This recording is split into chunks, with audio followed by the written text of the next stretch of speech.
তোমরা কারা কারা আমার মতন বিয়ে বাড়িতে শুধু খেতে যাও বলো তো?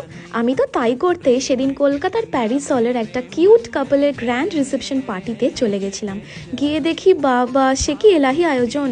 স্টার্টার্সে ছিল চিকেন রেশমি কাবাব, ফিশ কাটলেট, পটাটো ফ্রাই আর ক্রিস্পি চিলি বেবি কর্ন। এই সব কিছু খেয়ে একবার করে রিপিট করে চলে গেলাম মকটেলস কাউন্টারে একটু গলা ভেজানোর জন্য।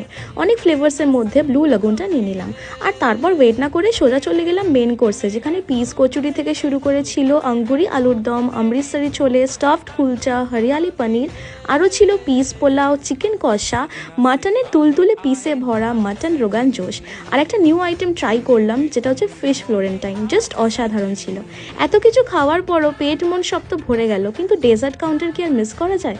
তাই ট্রাই করে নিলাম চাটনি, পাঁপড়, সন্দেশ, বেকড রসগোল্লা, আর লাস্টে আমার ফেভারিট কুলফি উইথ আইসক্রিম আর পান দিয়ে শেষ করলাম এই সুন্দর দিনটা। গিয়ে জানতে পারলাম এত সব কিছু অ্যারেঞ্জমেন্টের পেছনে যার হাত, সেটা হচ্ছে কোয়ালিটি ক্যাটারার। সত্যি এত ল্যাভিশ ওয়েডিং, তাও আবার বাজেটের মধ্যে ওরাই করতে পারে। তাহলে নিজেদের স্পেশাল দিনের জন্য বুক করে নাও কোয়ালিটি ক্যাটারার্সকে।